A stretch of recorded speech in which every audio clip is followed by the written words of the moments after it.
That's golf. Courageous maneuver from the defender. Hold on. I think in the end he's left to go for a score. That's me.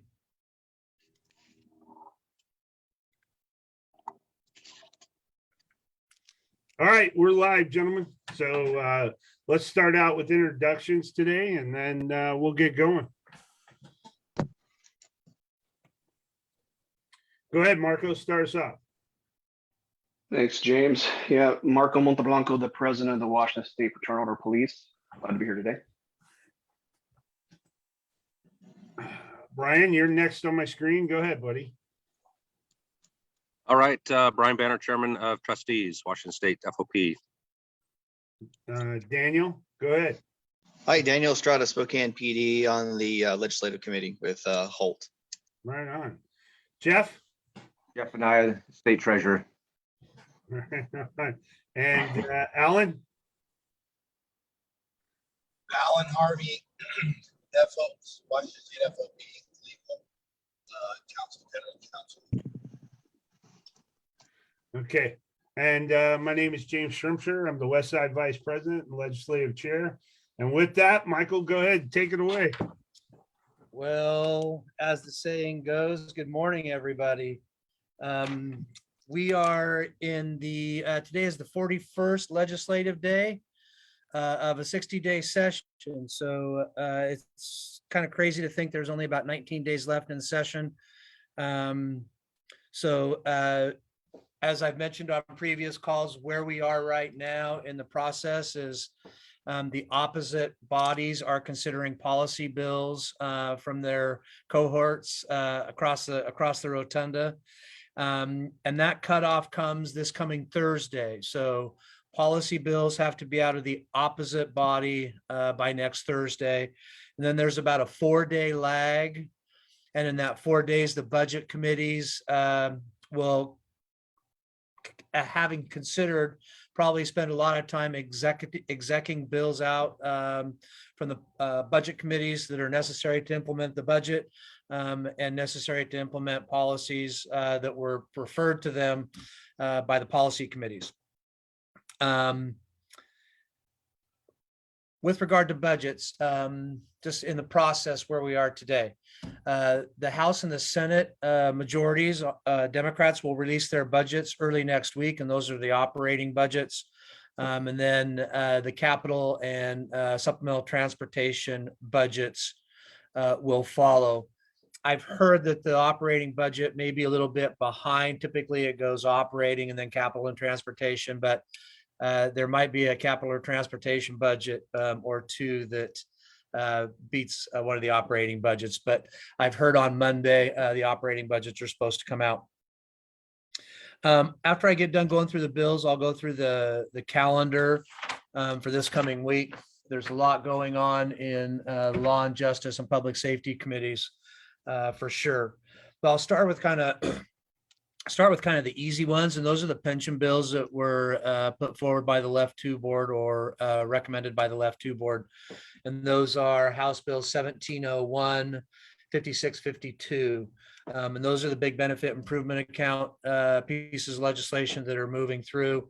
It's still not clear to me which one is going to be the vehicle. As I mentioned on our call last week, there was kind of a race to the finish to get them out of their originating bodies. So that's usually a leadership call and a more of a division of work call to determine which vehicle will be the one that makes it to the finish line, because each body won't spend time working on the same bill. It just comes down to there's a lot to do in the last couple of weeks of session, and if one body can relieve itself from picking up and considering a bill and taking floor time up, that's just what leadership decides. So there's also two other bills that were Left 2 oriented, and that was the Roth option or the Roth IRA option, and that's in House Bill 1752. Like the benefit improvement account bill, that bill is moving through relatively smoothly enough at this point in time, so no concern about that. And then the last one is House Bill 1804, And remember, that's the one we've talked about before that takes care of the interruptive military service credit based upon the definition of going to war and having that definition broadened up a little bit. So James, any questions on any of the pension bills before I scoot on to the policy bills? All right, so I'm going to take that as a no. And I'll just kind of keep moving down the agenda.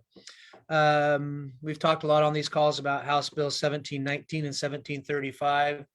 And those are the 1719 is the less lethal munition bill. And then 1735 is the bill that codifies the legislature's intent from last session in the specific statutes in the specific areas where physical force can be used, to include involuntary treatments and providing assistance to other first responders. And again, as I mentioned on these calls before, there's several other statutory references in there, and I'm not going to go through them now. So I'm going to just keep scooting along, James, unless you have anybody with any questions. Nope, good to go. Okay. All right. Next couple of bills are House Bill 2037 and House Bill 5919. A little bit, I feel like a broken record. We've talked on these calls before, about these bills. In 2037 being the House version of allowing back physical force in Terry stop instances when someone is fleeing. Also containing a requirement that a peace officer make certain that a person knows that they're under an investigative detention, are not under arrest, but are also not free to leave. So that bill also, when it left the House floor, also had the more narrow definition of necessary. And remember, that definition that ended up being inserted in that bill had the language reasonable and proportional in it, that we think is a good definition for necessary, and provides you all, as you do your day-to-day work, with the exception of Mr. Harvey and Mr. Banner, as you go about doing your work. We think that's a good compromise. That bill is up for public hearing this week. Either James or me will testify in support of that legislation, and probably get something to the committee indicating that we'd like not to see any amendments to it, that we really just prefer it the way it is. And it had good votes coming off the floor. It had good votes coming out of committee. And then the companion bill 5919, which I'll talk about here in a second, also had good votes going out of committee. So we think 2037 is in a really decent spot, and ought to just continue through the rest of the session unharmed, pun intended. So with that, 5919, remember, this is the Senate's version of Terry stops. More broader version would allow physical force throughout an entire Terry stop, not just when somebody is fleeing. Remember, that legislation had the vehicular pursuit bill language in it as introduced. And that language was stripped out as the bill passed out of the Senate Law and Justice Committee. And then remember, on the Senate floor, that language was inserted back in by a motion of the Republicans, and together with about, I think, 7 Democrats, reinserted the vehicular pursuit section and sent it back over to the House. Interestingly, I guess, in some respects, there were 4 senators that were signed on to 5919 as it was introduced, which had the vehicular pursuit language in it. And those same 4 senators voted it off the House Senate floor with that language in. And I think there was, like I said, I think there was 3 senators added. So for a total of about 7 Democrats, and all the Republicans voted for the bill going out of the Senate with the vehicular pursuit language in it. So 5919 is over in the House Public Safety Committee. House Bill 2037 is over in the Senate Law and Justice Committee.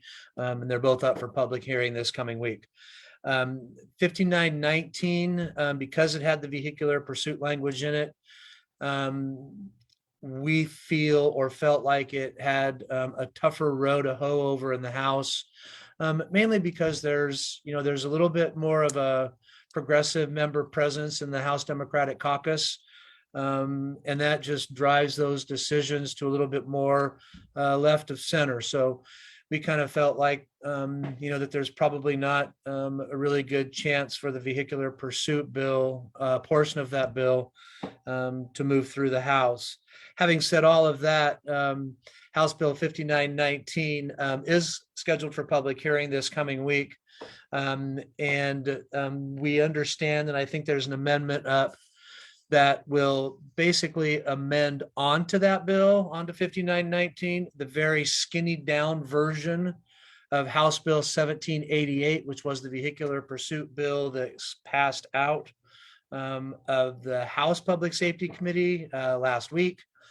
And remember, that bill passed out also with all of the Republican members, and then 3 Democrats who joined the Republicans and passed that bill out of the House Public Safety Committee. So we'll see if it has the same fate moving forward, if those same 3 Democrats vote with the Republicans to vote 5919 as amended out of committee. There's probably no reason why it wouldn't. And then once the bill gets out of the policy committee, it'll go forward into the rules committee, and we'll see how it fares when it gets there. So kind of a lot of mishmash in there, and a lot of one bill being amended onto another bill to make it different. I would note that House Bill 2037, as we've talked about before, has a very, very, very narrow title. So the ability to add anything to it that is outside of the scope and object of the title is difficult. Having said that, the title of Senate Bill 5919 is much broader and uses the word pursuit. So you can either have a physical pursuit or a vehicular pursuit substantive bill underneath it, and it'll fit under the title of the bill. So for purposes of amending it in the Public Safety Committee with just that little piece in it, that'll match the title. So with that, gentlemen, I will stop there and see if there are any questions. I'll try to answer. Hey, Michael, there's no questions, but I do want to emphasize a couple of points that you made. One, 2037 is in a good place. It does not, my grandma used to say, if you tinker with something too much, you're going to break it. Right. And I think 2037 is in a place where it is not only good policy, but it has been worked on a lot by a majority of the stakeholders. And I think that any more tinkering with it could result in it getting broken. And so, as you guys and those of you who are listening go throughout the day, you made it very clear to us at the legislative committee that you wanted reasonable suspicion back and be able to do Terry stops. 2037 is that ability to do Terry stops, right? And so we need to make sure that everyone understands that it needs to make it through, and we can't slow it down. We can't tinker with it at this point. So I just want to hit that home. The other point I want to hit home, 5919, Michael did a very good job of explaining the nuances of what's going on. The overall arching comment on 5919, what you see now may not be what you see next week. So just don't be surprised by that, but know this, there's a good likelihood that this will make it to the floor for a vote. And we are watching it. We will, and we'll be providing input.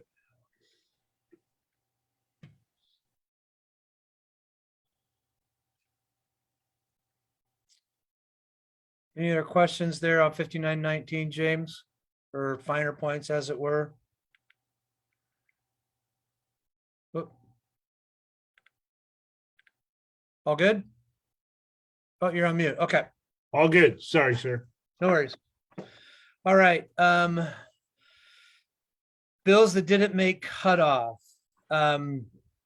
there are a lot of pieces of bills that, didn't make it through the process. I was gonna get down here to the bottom of the report and just kind of look and see, what didn't make. There was some Blake legislation on Blake procedures that didn't make it.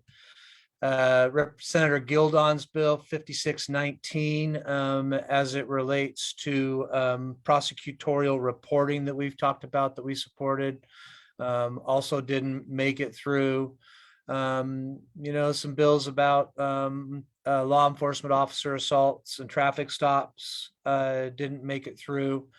I would also note that a bill regarding peace officer hiring and certification also didn't make it through, and that was Senator Cooter's bill from last year that just we opposed and are thankful that it didn't make it through. The body worn grant bill is still, it looks like it's in a dead file for our tracking purposes, but we think that'll hopefully be necessary to implement the budget. It looks, I will say that it looks like House Bill 1817 on deferred prosecutions is dead. However, I would note that there is a Senator Padden bill that relates to felony DOSA that was heard in the House this week. And I'm aware of elements of 1817 that are going to be moved under that bill for deferred prosecutions. Not everything will be moved under the bill into 5440, but some of the elements of 1817 will. I would note that also there's some bills with regard to definitions of theft and things like that that also didn't make it through. Of note, House Bill 1202, civil liability for peace officers, also died in the House Civil Rights and Judiciary Committee. So there's a lot of stuff that didn't make it through, and that list will grow as we go through this next week and the week after, as things don't make it out of their policy committees, number one, and possibly don't make it out of their fiscal committees as well. So with that, and there's some budget items that we're tracking. As I mentioned, budgets come out early next week. Things like peace officer wellness, body cameras, co-responder funding. I'll talk about a bill here in a minute with regard to local option sales taxes that we need to put on our radar screen as well.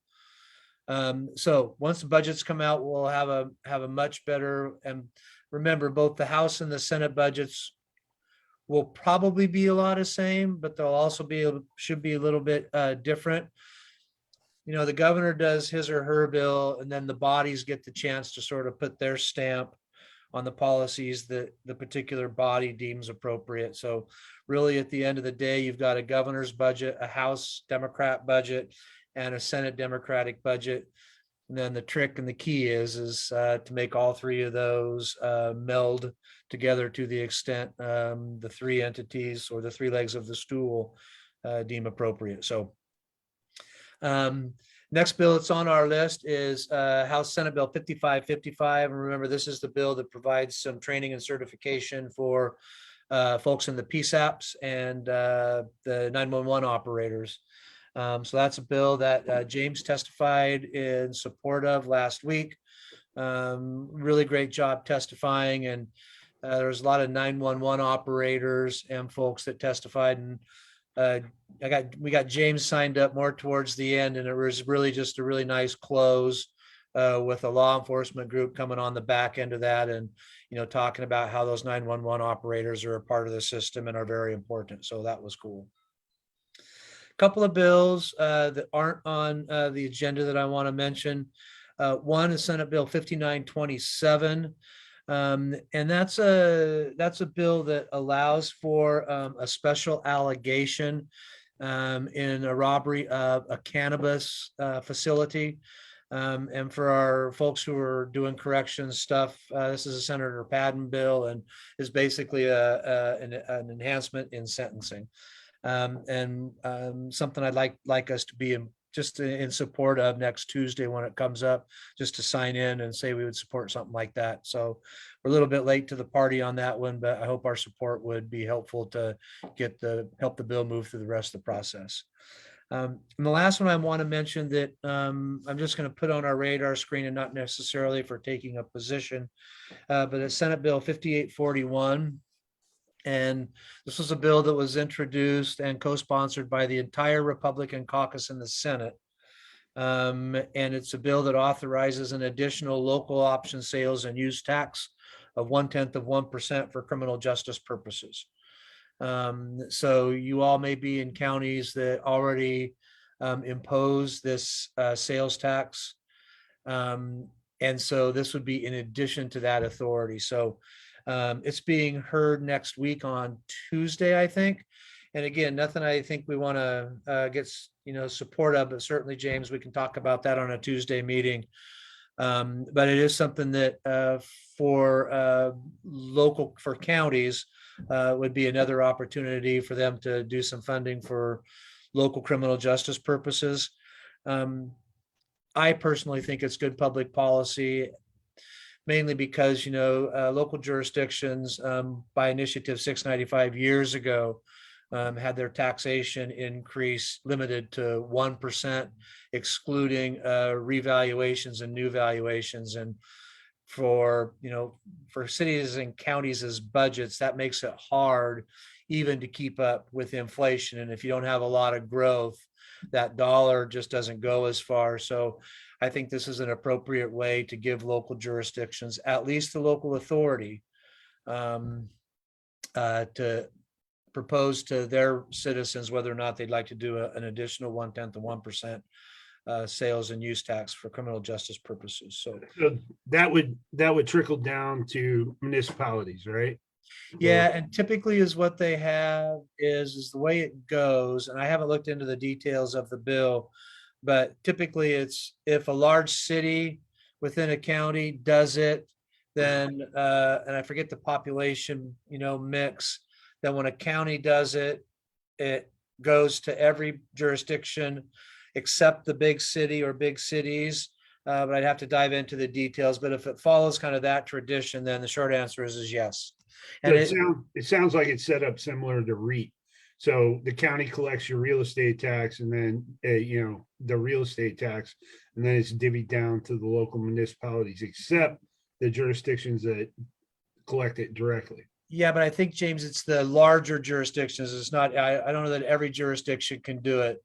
I think it's only the larger ones that can exclude themselves, and usually there's a population. It should be modeled after the current 0.1%. Okay. Okay. All right. All right. So with that, I'll stop and see if there are any questions. Sorry to be so winded, and we'll go from there. Hey, Michael. Go ahead, Marco. Just really quick in reference to the prosecutorial, reporting bill that didn't pass. Now, correct me if I'm wrong. That this isn't going to be the last time we see that bill. Probably come up again next session as well. Yep. Okay. Thank you. I just want to dovetail on that. Look, all of us on this call, all of us listening on Facebook, everybody knows that we take the brunt of why the criminal justice system isn't working or is disproportional. I think it's time that we start shining a light on the prosecutors. The prosecutors make a lot of deals behind closed doors, not in the light of day. And there's a lot of data out there that shows there's a lot of disproportionality that comes out of the criminal justice system originates with the prosecutors having a ton of discretion, having a ton of ability to make those deals before they go in front of a judge, hamstringing a judge into what sentence they can impose. And I think it's high time, just like our national folks, is to shine a light on that aspect of the criminal justice system. And I want to applaud Senator Gildon for bringing this bill forward, and I hope that he does not get discouraged. I will point out that it passed the Senate. You know, and it Mhm. ended up, or no, it didn't pass Senate. Passed out of committee. Yeah, passed out of committee and died in rules. I would hope, and it did when it passed out of committee, have Democratic support. And I would hope that this body could take that on as a mantra, along with a couple of other pieces of legislation next session, to really shine a light on that aspect of the criminal justice system. Because we've all experienced this. The longer you've been in this profession, everyone here knows what I'm talking about. You have a solid case, but it just goes away, right, at the prosecutorial level. And I think, you know, it's time we shine a light on that. So sorry to be on my soapbox, Michael. And James, just to add on, we will be having an op-ed that's going to be posted here shortly that we'll kind of talk a little bit about some of that as well. You know, we've been on the news and things like that to talk about our that issue in regards to our you know, the discretion that prosecutors do have, but at the same time, you know, we just got to continue to move forward. You know, we'll you know, we do applaud that bill being brought up this session. We look forward next session to continuing our support for that. Can I actually say something at this point? I was going to make a comment. Is that okay, James? Yeah, go ahead, Alan. On this issue, I was going to ask Michael, just if he can, and if you don't know, Michael, ironically, the only question that was going to come up was one I was going to actually ask about, which was Mark started out. You said that the prosecutor reporting bill, if I understand correctly, didn't make it out of rules. Can you just briefly kind of highlight what your theory is as to why it died there? No, Copy. I'm not quite certain why it died there. You know, when you get to that place in session and you want to take things off of the table, you put them in what's called the Senate X file, and a lot of bills went there. And again, I don't want to pontificate on, you know, what those causes might have been, because I just don't know. Understood. So one of the reasons that are the things that I think everybody here, I mean, I spent a lot of time prosecuting and I spent a lot of time working to try to communicate with the victims through even when it necessarily technically didn't apply to the Victims' Rights Act application. But the bottom line is that, as James indicated, the term prosecutorial discretion being applied, there's no remedy at law right now if you're an officer and you're a victim of crime, or just a regular human being out there, meaning non-law enforcement. Not that they're not regular human beings, but I mean civilians. If they're victims of crimes and the Victims' Rights Act is violated, there's no remedy. There's nothing you can do short of just saying you writing a nasty letter.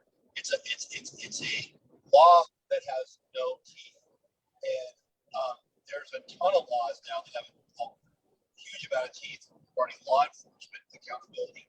And the only place there's accountability for elected officials that are prosecutors is at the ballot box, and there's no accountability otherwise. So I think that James' point is well taken. It's not that I'm anti-prosecutor in any way. I'm very, very pro discretion on a lot of different areas, but I think accountability has got to be something that hopefully translates in anything we can do to get our members to understand why that's important. I mean, in the next year would be great. That's all I got. Yeah, thanks, Alan. And I want to be clear. What my remarks were not anti-prosecutor. It was just, hey, the rank and file, the officers that are on the street have taken a lot of the brunt of from the community over the last 6-7 years. It's time that we take a look and do a deeper dive into the criminal justice system as a whole and not just one aspect of it. So I want to be very clear. I'm not trying to bash the prosecutors. I know they're in a tough situation, but there is some areas around prosecutorial discretion and accountability and transparency that need to be worked on and addressed.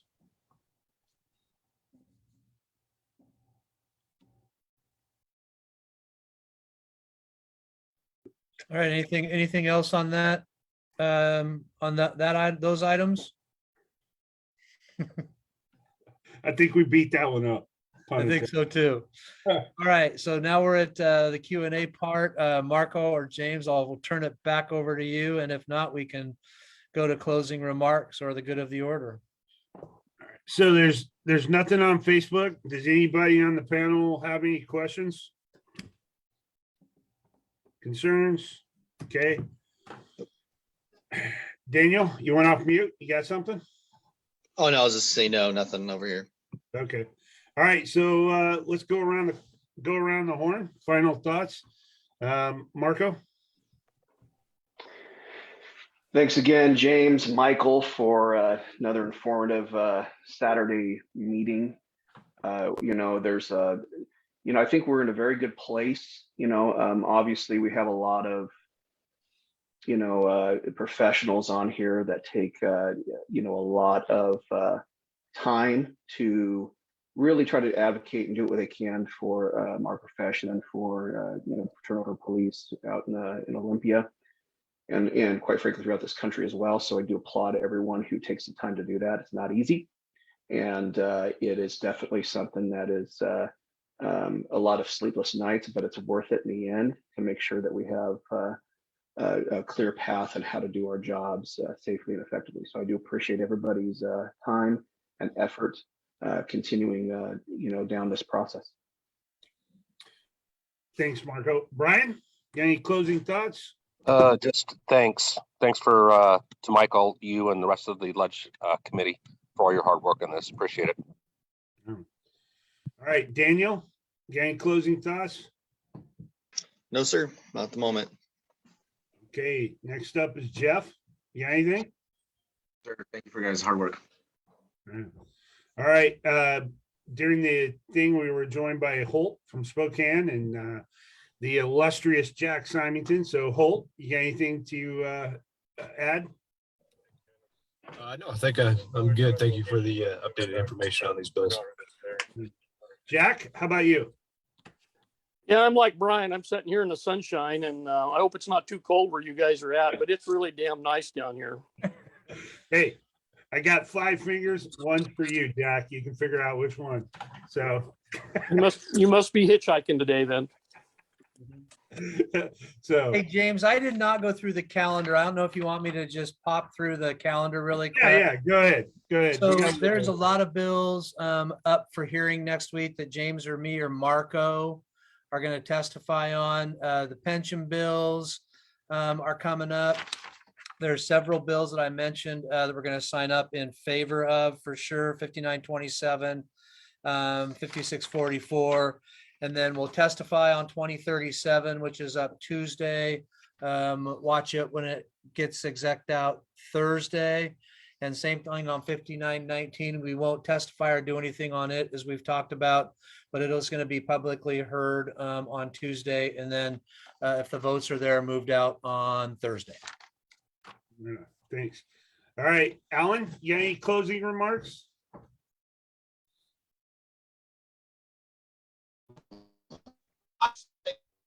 First of all, thank you guys for your efforts every week. As I've said in the past, no, I feel like I said too much already. So Mark that down. Mark that down Jack, in the calendar. Yeah, I was going to let's make certain the record reflects. Yeah, please let the record Yeah, reflect that Alan Harvey said that. and Jack and Brian, my thumbs are up for you on that 5-finger count. Kisses. All right, so that pretty much brings this week's legislative update to a close. As always, it'll be on WAFOP TV on YouTube. I want to thank everybody listening on Facebook Live. I appreciate it. We have a good audience every week. I will tell you, as the legislative chair, I'm very honored to represent this organization. Every week, we have a great lobbyist. We have a great team. Those Tuesday morning meetings are actually starting to get really good. A lot of spirited conversation about philosophies and moving, and we always leave in a good place. And so if you want to get more involved with the legislative process for the Washington State Fraternal Order of Police, by all means, contact your lodge president. We'll get you that link to that Tuesday morning meeting, or contact Marco or I. We'll get you that link, and it's 7 a.m. every Tuesday morning. It's very valuable for Michael and I to hear everyone's perspective and to hash these things out so that we're better advocates for you in Olympia. So again, I want to thank everybody for attending. Be safe next week, and we'll see you next Saturday. Next Saturday. Yep. All right. Bye, everybody.